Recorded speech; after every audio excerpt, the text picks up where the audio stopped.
Hi everyone, thanks for listening to my presentations. Today I'll be talking about difficulty swallowing. That is a common or familiar topic, right? And the medical term here is dysphagia. I'll go over all possible causes, symptoms, diagnosis and differential diagnosis, and of course end it with possible treatment. Okay, sit back. Let's go together. Okay, like I said, not globus hystericus.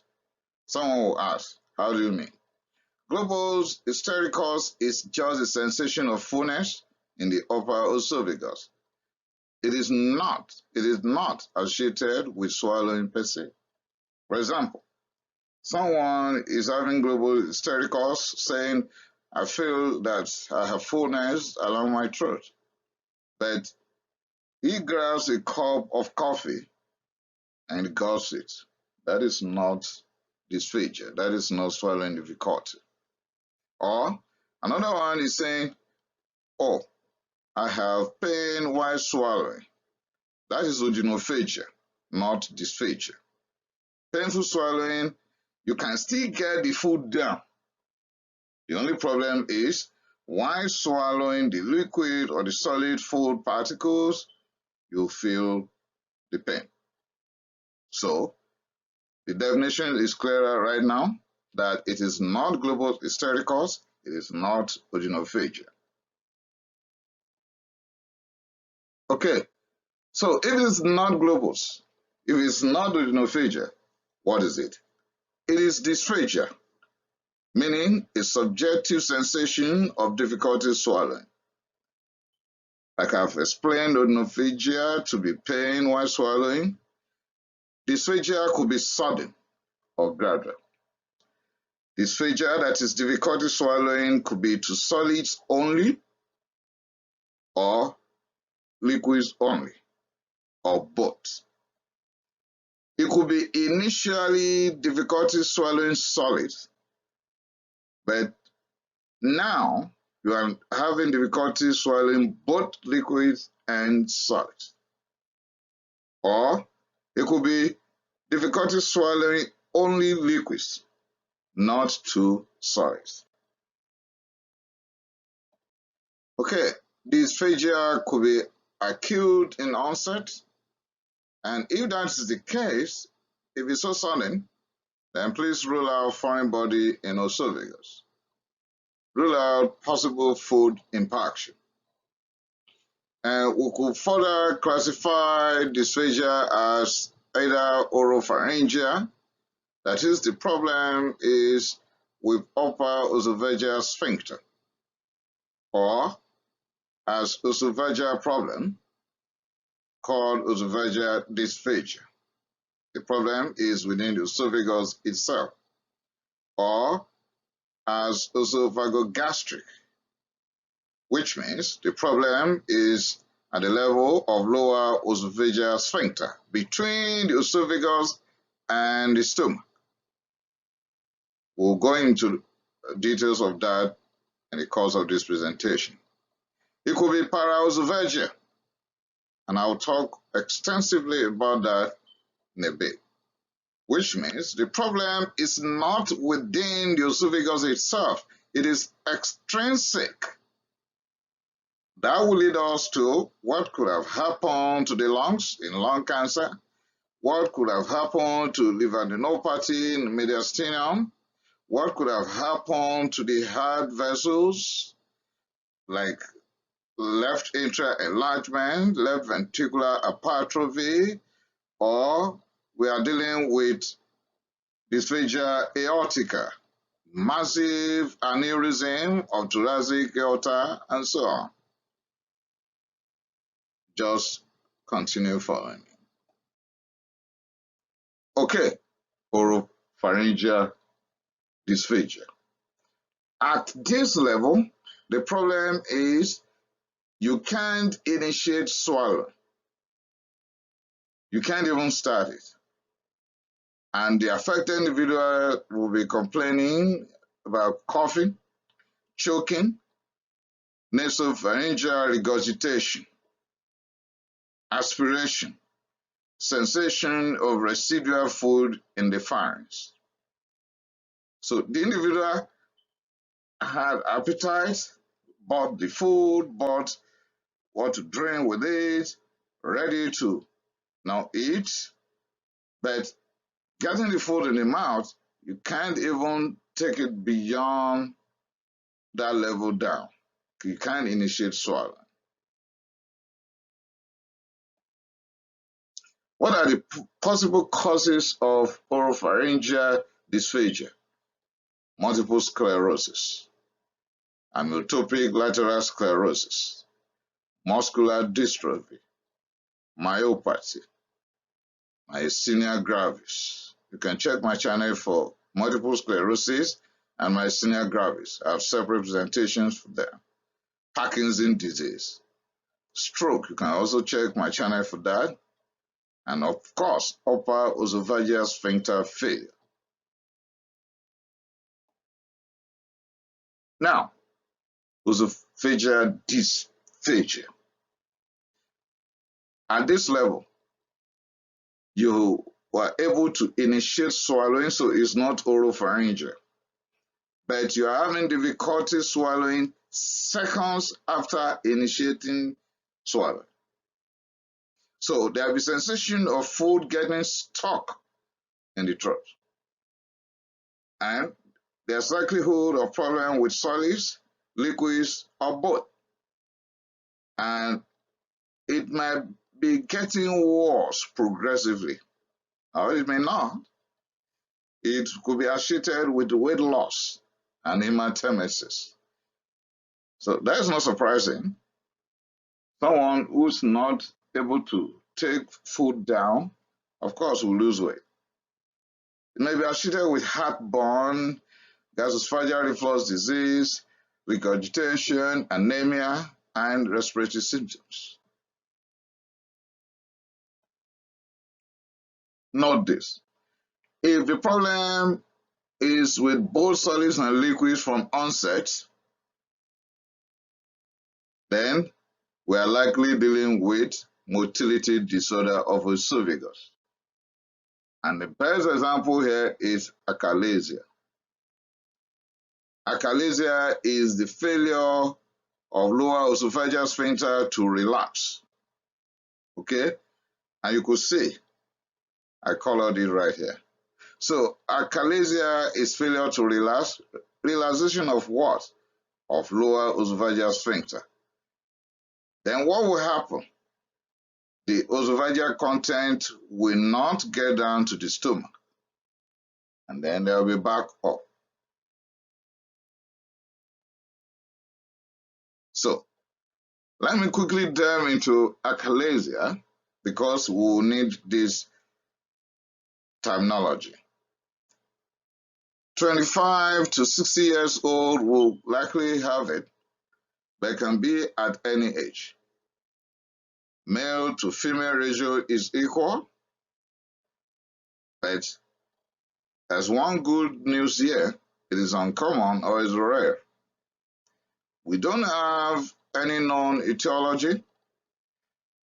There will be laws of normal peristalsis in distal esophagus.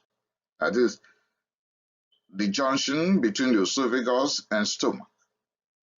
So here we'll be dealing with lower esophageal sphincter failure to relax.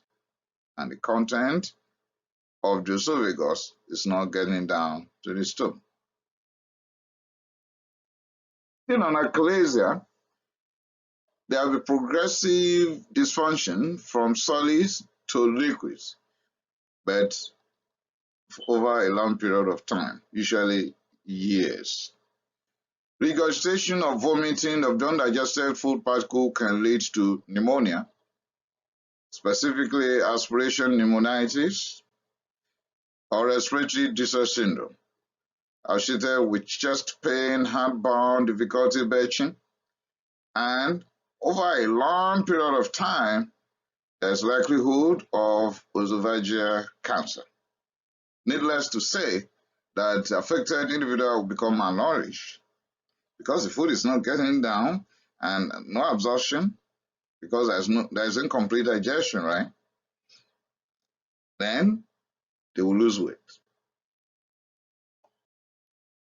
How do we make diagnosis of achalasia? We can have upper endoscopy done, but the best diagnostic tool is manometry. That's the best way to diagnose achalasia. Barium swallow could be done with X-ray that will be showing a beak-like narrowing of the esophagus or bed beak. There will be poor emptying of the barium, and of course aperistasis, that is absence of peristalsis. Aperistasis, absence of peristalsis. Other problem is if we are dealing with dysphagia associated with only solids. That may be happening in the phase of stricture. If it is a progressive or intermittent type, it could be peptic ulcer disease as the causative problem, or cancer, or achalasia. But we can make that distinction quickly. If the history is indicating that the stricture is more slowly, then that is pointing to peptic ulcer disease as the cause. But if the degree of dysphagia is more rapid, that might be pointing to cancer. When it is intermittent, we might be dealing with lower esophageal ring or web, or achalasia, or distal esophageal spasm.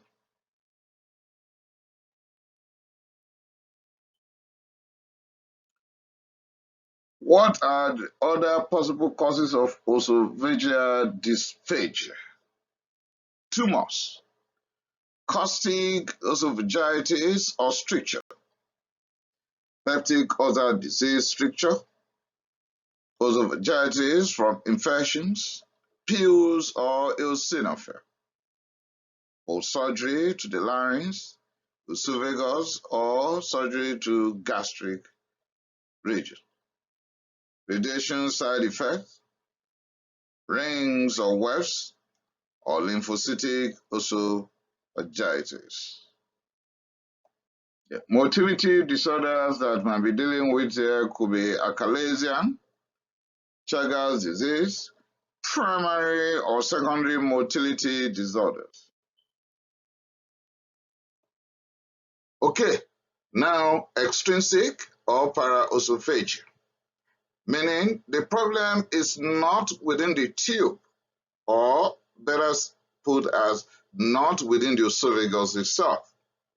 Okay, the problem could be with the lung, with the lymph nodes, with the heart, and of course with the vertebral column.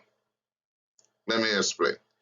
There is that probability of a mediastinal mass, either dealing with liver adenopathy or lung cancer. Okay, now compressing the esophagus, and the individual is having swallowing difficulty. It could be within the heart, or before you even get to the heart chamber itself, it could be along the biggest artery ever, the aorta. And in that case, when there is massive aneurysm with enlarged aorta, giving us dysphagia aortica. Don't worry, I'll go into details of that later on. That could be the problem. Okay? And left atrial enlargement can cause dysphagia. You can ask me, how that? Okay. If the content of the lungs, the oxygenated blood, that is expected to empty into the left atrium is completely empty into the left ventricle, we don't have problem. You agree, right? Okay.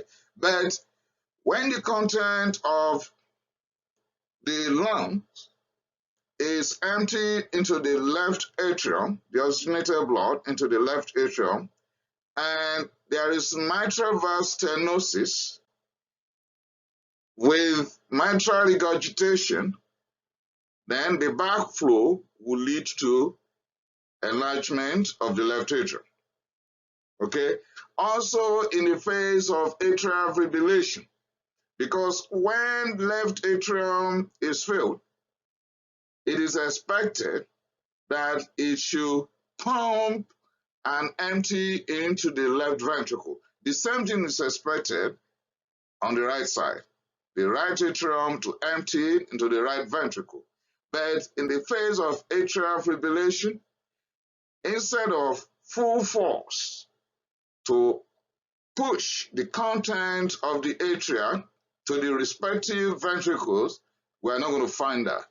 It will just be quivering, stasis, and then accumulation of the blood in the respective atria. So, giving us the enlargement of the respective atrium. That is the reason why atrial fibrillation affecting the left atrium will not let left ventricle get complete volume, and then there will be stasis, and then there will be enlargement of the left atrium, and that will compress the esophagus. It could be as a result of left ventricular hypertrophy or secondary to long-standing hypertension. In fact, people with long-standing hypertension having dysphagia, we should have EKG done to rule out, left ventricular hypertrophy and so on before, doing other investigations. Also, if the problem is not within the mediastinum, it's not related to the heart, it's not related to the aorta, it's not related to the lungs, not related to lymphadenopathy, we could check one more thing. And what's that? The vertebral column. And this time around, it will be limited to the cervical region, the neck. Osteophytes along the cervical vertebra could compress the esophagus, giving us the swallowing difficulty. So with that, we could see that this man presenting with swallowing difficulty today, or this woman presenting with swallowing difficulty today, might not even have any problem along the throat or the esophagus per se. The problem might be with adjacent structures. So, complete history, complete physical examination, complete investigation will lead to definitive diagnosis, and of course, problem is halfway solved. Okay, if it's none of all these jargon that I've been saying before now, it could be functional dysphagia. And someone is asking me, how do you mean? Don't worry, I'll tell you more in a bit. Okay, what are the possible differential diagnoses? If the difficulty in swallowing is to solids only, let me explain. The patient is complaining that I find it difficult to swallow solids like bread, like rice, like taco, like name it. But I'm fine, drinking water, taking coffee or juice. But when I chew, I can't take it down. And it's getting worse with time. Okay, what could be responsible? It could be esophageal stricture. Could be peptic stricture secondary to peptic ulcer disease, esophagitis, or gastroesophageal reflux disease. So patient with GERD should watch it. Later in life, they can come down with dysphagia, difficulty swallowing.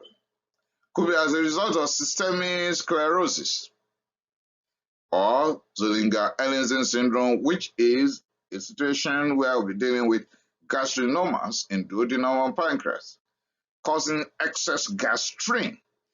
And the excess gastrin will lead to too much acid production and will be having peptic ulcer disease. So patients with peptic ulcer disease can come down later in life with dysphagia. Or iatrogenic. The nurses, the doctors are trying to help this patient, then they needed to pass nasogastric tube, but unfortunately, that has traumatized the throat, the esophagus. Or Achalasia treatment. While trying to help relieve certain problems sometimes, we inadvertently do cause some others. So Achalasia treatment by having mechanical dilation using bougie could be the culprit. Okay, the problem is dysphagia to solids only before, but now I can't take both solids and liquids. Let me explain. The patient comes in and tells me, oh, 2 years ago it was initially to solids. I could drink my coffee, I could drink my water, I could drink my juice. Now, I can't even chew anything and get it down, and I can't even drink any coffee, water, or juice anymore. Then, the first thing I'll be suspecting is query cancer.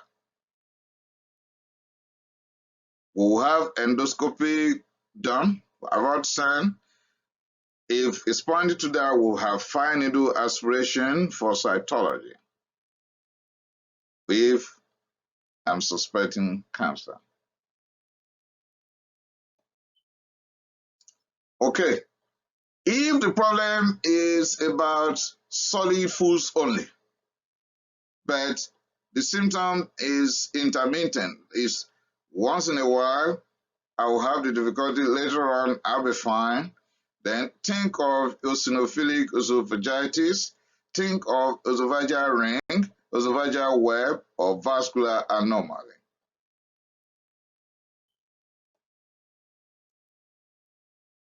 It is intermittent for solids only, esophageal webs or rings, or esophageal rings associated with iron deficiency or plumavation or Parkinson. So you check for pallor or chylonychia.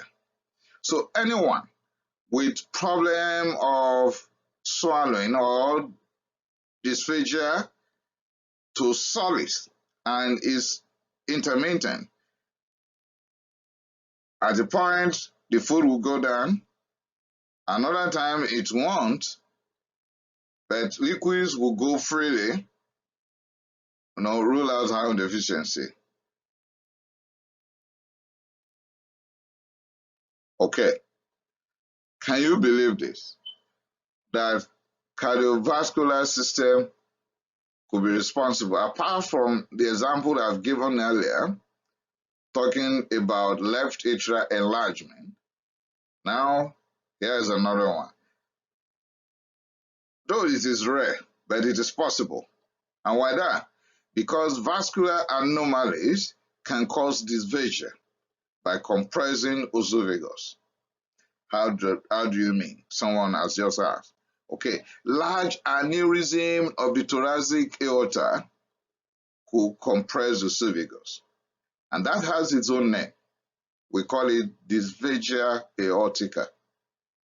Dysphagia aortica. You could see that now painted it right here. Or severe atherosclerosis. I've said this before. The patient is having difficulty swallowing. Might not be within the throat alone. No. Hello? Get it right. Dysphagia to liquid only. I can't drink my coffee. I can't drink my water. I can't take my juice. But when I chew bread or rice, I'm fine.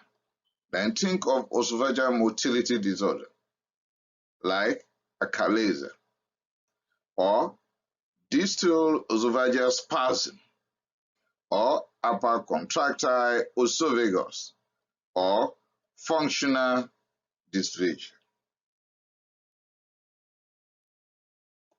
Also, it is intermittent and non-progressive. It's not getting worse with time, okay? Then think of distal esophageal spasm or upper contractile esophagus, that is jackhammer esophagus.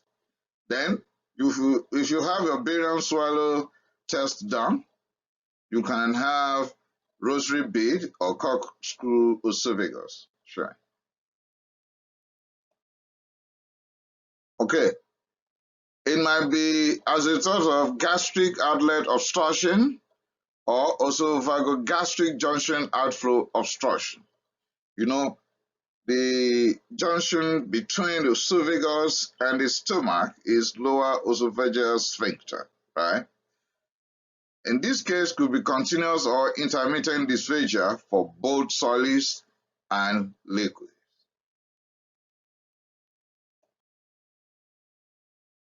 Could be as a result of scleroderma.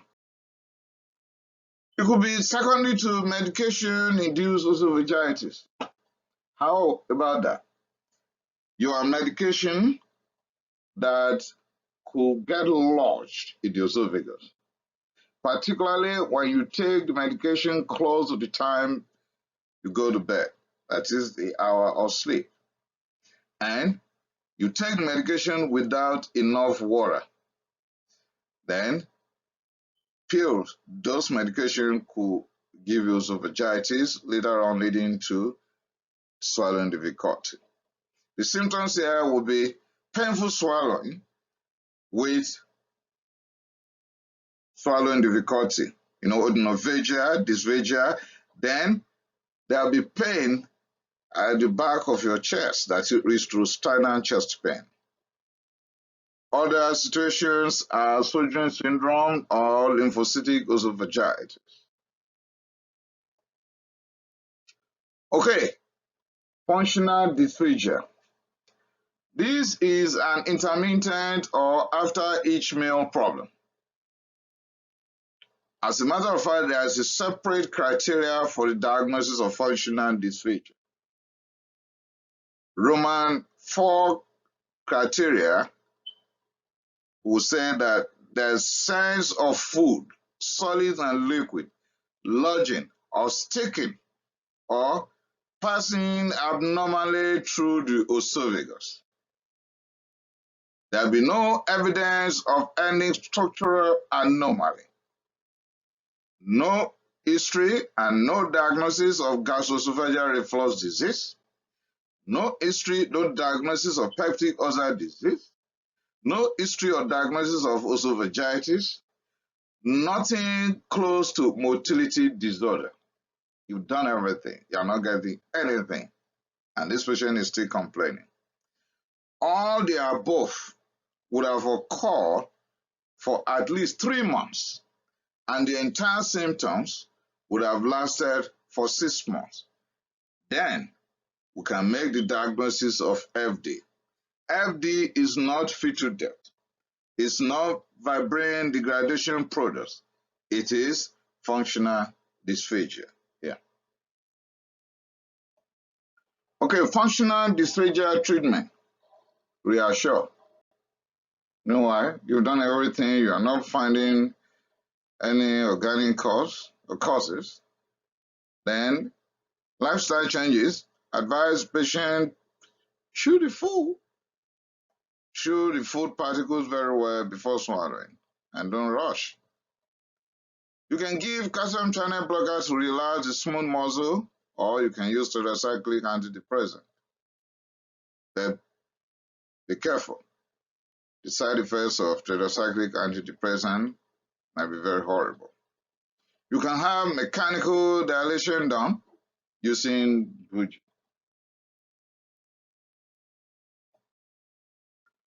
Okay, how do we make diagnosis of functional dysphagia? Thorough history. The history should include the onset of the problem, the cause of it, whether it's getting bad or not, and of course for how long, the duration. It would be nice if you can ask the patient to use one finger to point at where the food particle stops.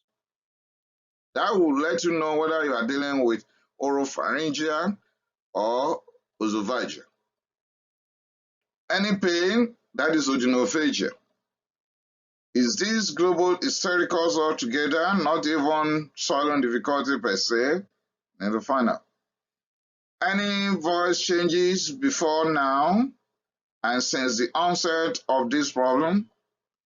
Weight changes in the life of this man or woman? Any lumps anywhere pointing to cancer? Any history of gastroesophageal reflux disease in the past or peptic ulcer disease? Any caustic agent ingested before parasite or whatever here? Any medication a long time, particularly you take the medication close to the time you go to bed and you drink little water? I need to find out. Still on the history, any history of radiation? Any thyroid enlargement recently, goiter? Past surgery affecting the head and neck region? Stroke, Parkinson disease, amyotrophy, lateral sclerosis or multiple sclerosis? Any trauma, particularly to the chest and neck region? Any cancer that you know of already been diagnosed, even lung cancer? Any respiratory problems in this individual? Still on the history of autoimmune diseases. Sjögren's syndrome, scleroderma. Swelling joints will be pointing to scleroderma, of course, with skin thickness and skin tightness. Any chest pain, HIV/AIDS diagnosed already. And of course, cardiovascular problems. Remember, I've said left atrial enlargement, left ventricular hypertrophy, mitral valve stenosis, and of course, dysphagia aortica. Okay, we'll ask all this history around that. And of course, social history, smoking, no work, nature, and so on. Okay, physical examination. We need to have the general appearance of the affected individual. Physical appearance related to thyroid gland, esophthalmos, lid-like retraction, tremor, and so on. Stroke physical appearance, you know that, upper motor neuron lesion, neck for lymph node, and of course thyroid examination, hand for thyroid, palmar erythema, no tremor and sweating and so on. We need to have abdomen fully examined from inspection, then auscultation before percussion and palpation. Neuro examination should include vagal nerve, that is cranial nerve 7. Should include glossopharyngeal nerve, that is cranial nerve 9, jointly done with vagus nerve, that is cranial nerve 10. So we have 3 cranial nerves examined here. And of course, we'll auscultate the chest. Okay, the diagnosis will start with barium swallow. If there is picture, we will know through that. Then, depending on what we could pay, we'll move ahead with upper endoscopy. If there are features of malignancy, we can have biopsy with fine needle aspiration for cytology. Then, we are highly suspicious of cancer at that stage. Esophageal manometry will be the diagnostic system of choice when it comes to achalasia. And of course, magnetic resonance imaging, CT or ultrasound could be done. Now, EKG will be welcome here. Somebody is saying, what's the business with EKG? Remember, I've just told you, you could have left atrial enlargement, left ventricular hypertrophy, or atrial fibrillation. And of course, you head to lab. And someone is saying, what's the business with laboratory when we're dealing with dysphagia? Yes, I have a business there. The other time we talk about thyroid gland involvement, right? Let's have thyroid function test down. Let's have gastric pH down. Remember, I have told you that it's likely we might be dealing with Zollinger-Ellison syndrome, with gastrinomas leading to excess gastrin, which will lead to excess hydrochloric acid production. Why not having gastric pH down? Complete blood count with differentials. Somebody is saying, what's a business?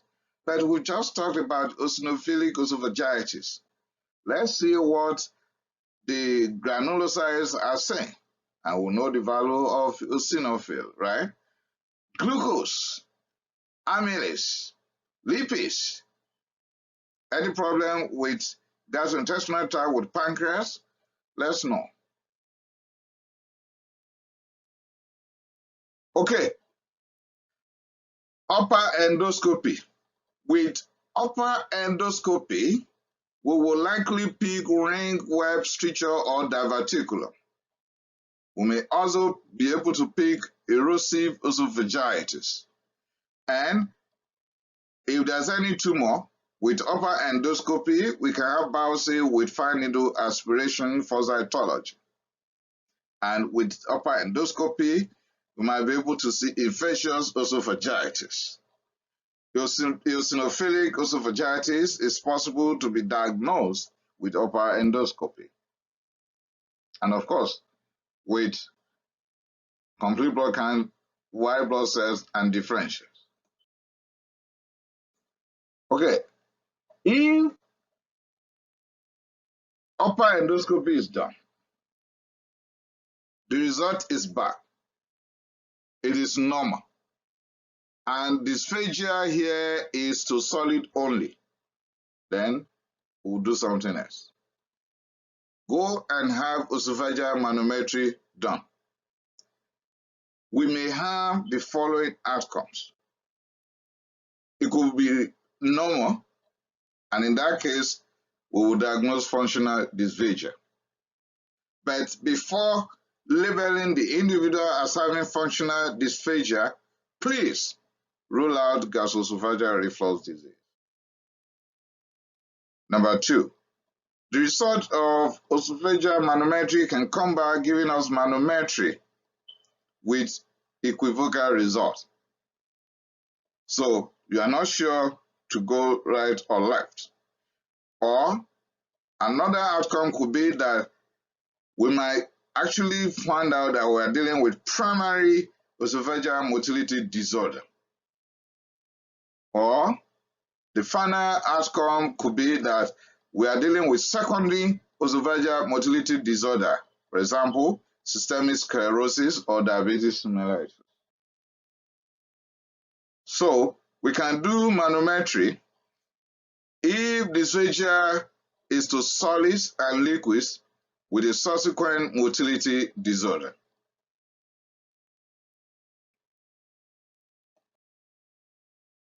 Treatment. Functional. In functional dysphagia, let's reverse it. Okay? Stop any non-offending medications. Treat peptic ulcer disease or gastroesophageal reflux disease. Then, please quickly refer.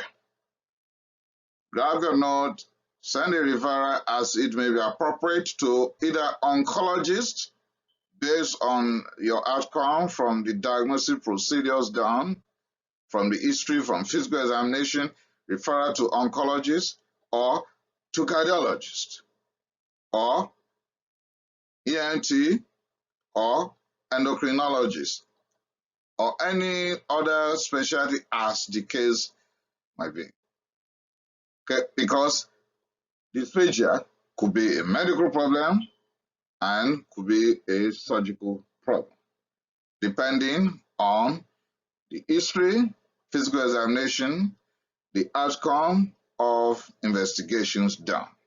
And with that, I've come to the end of this long presentation. I hope this will go a long way to help someone somewhere. And now that you have been fully informed, you could be helpful to someone somewhere someday. Thanks for listening. Remember to subscribe. Remember to share. I appreciate it.